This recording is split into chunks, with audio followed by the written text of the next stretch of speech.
Aspek keterampilan belajar ada apa aja? Meliputi kemampuan seperti membaca, menulis, mendengarkan, berbicara, mencatat, dan menggunakan informasi jenis-jenis keterampilan belajar. Saya akan menjelaskan tujuan dan manfaat keterampilan belajar.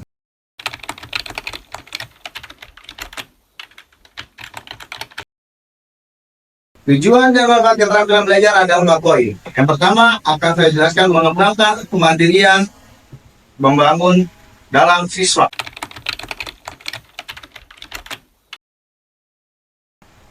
Di mana seorang guru harus bisa membangun poin-poin untuk siswa dalam kemandirian dalam belajar. Banyak poin-poin dasarnya, seperti membuat sebuah tugas-tugas kelompok atau tugas-tugas mandiri, tugas-tugas yang di rumah, apapun itu yang bisa dilakukan oleh seorang guru.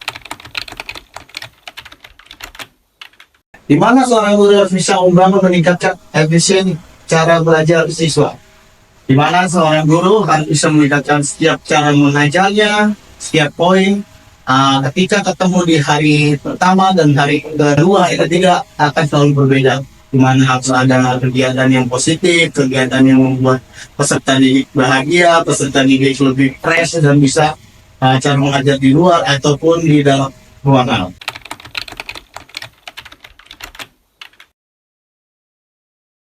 Di mana seorang guru harus bisa membantu siswa memahami sebuah materi yang telah diberikan oleh seorang guru. Di mana guru harus bisa paham, di mana siswa yang tidak paham tentang materi, banyak yang harus dikerjakan oleh seorang guru, yaitu untuk memahami siswanya. Ketika siswa tidak paham tentang materi, apa yang harus dilakukan seorang guru untuk bisa membantu siswa itu tersebut? Banyak caranya, seperti menggunakan dengan cara audio, atau menggunakan dengan cara melihat atau mendengar.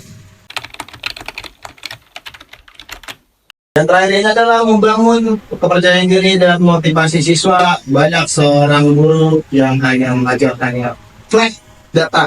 Jadi seorang guru harus bisa memberikan motivasi seperti memberikan kata-kata, membuat siswa itu tersebut bermotivasi untuk besok belajar lebih giat lagi, lebih semangat lagi. Dan siswa juga harus bisa mempunyai sebuah tujuan, di mana siswa mempunyai tujuan untuk belajar lebih giat lagi dan mendapatkan motivasi dari seorang guru.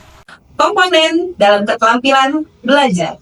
Yang pertama adalah komponen kognitif. Komponen kognitif adalah kemampuan berpikir, menganalisis, dan memecahkan masalah, seperti pemahaman konsep, penalaran logis, pengingat, dan pengolahan informasi. Yang kedua adalah keterampilan metakognitif. Keterampilan metakognitif adalah kemampuan untuk menyadari dan mengontrol proses berpikir sendiri, seperti perencanaan, pemantauan, dan evaluasi. Yang ketiga adalah keterampilan sosial. Keterampilan sosial adalah keterampilan berinteraksi dengan orang lain dalam konteks belajar, seperti bekerja sama dengan kelompok, empati, dan mendengarkan aktif, juga komunikasi efektif. Yang keempat adalah keterampilan organisasi. Keterampilan organisasi adalah kemampuan untuk mengatur waktu dan sumber daya dengan baik, seperti manajemen waktu, pengaturan prioritas, dan penggunaan alat bantu belajar seperti jadwal ataupun catatan. Yang kelima adalah kemampuan emosional. Kemampuan emosional adalah kemampuan untuk mengatur emosi dan motivasi dalam proses belajar, seperti pengaturan emosi, motivasi diri, dan ketahanan terhadap stres. Yang terakhir adalah kemampuan teknologi. Kemampuan teknologi adalah kemampuan menggunakan alat dan teknologi dalam belajar, seperti penggunaan perangkat lunak pendidikan, akses dan evaluasi informasi online, serta keterampilan digital lainnya. Dengan mengembangkan keterampilan-keterampilan ini, individu dapat menjadi pembelajar yang efektif dan mandiri. Di dalam contoh teknik keterampilan belajar ada salah satunya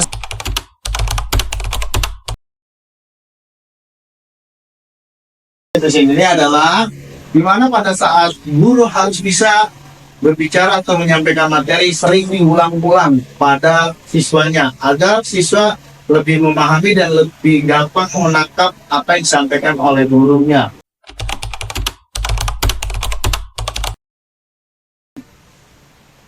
Seorang siswa dan seorang guru bisa diskusi atau membuat sebuah pertanyaan dari materi atau melempar sebuah pertanyaan dari guru ke siswa atau dari siswa ke siswa lain. Itu bisa saling dengan orang lain seperti itu ya.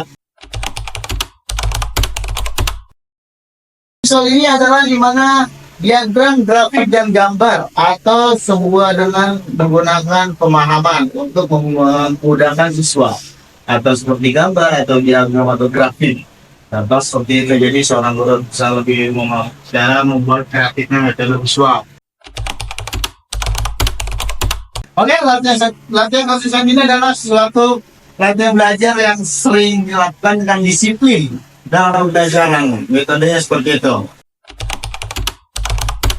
Mana para guru harus bisa menggunakan teknologi apapun itu dengan cara mengajarnya seperti pemasaran bisa pakai Inggris, handphone, laptop, Zoom, atau dengan apapun itu.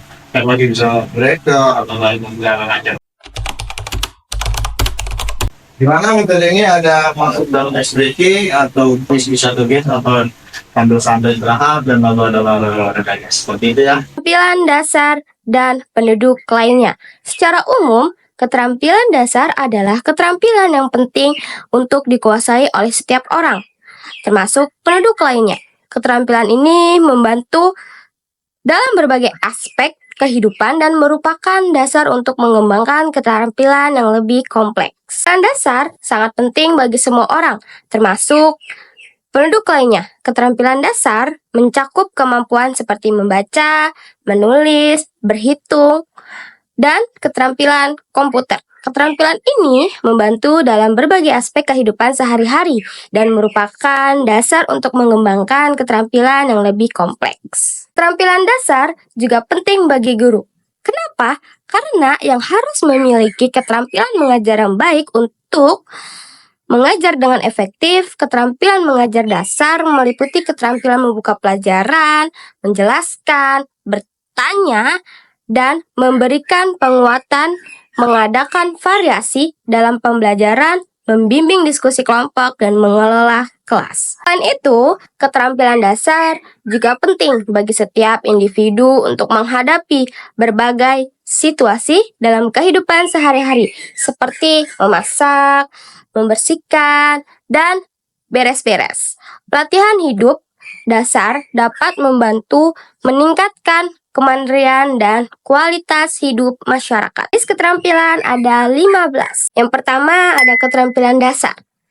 Yang kedua, perencanaan.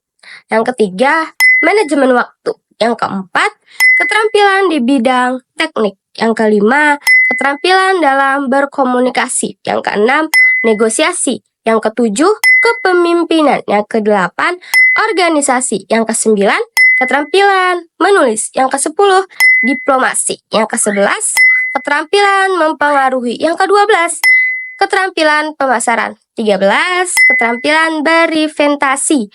Yang ke-14, keterampilan dalam menyelesaikan masalah seseorang. Dan yang terakhir adalah kerjasama tim.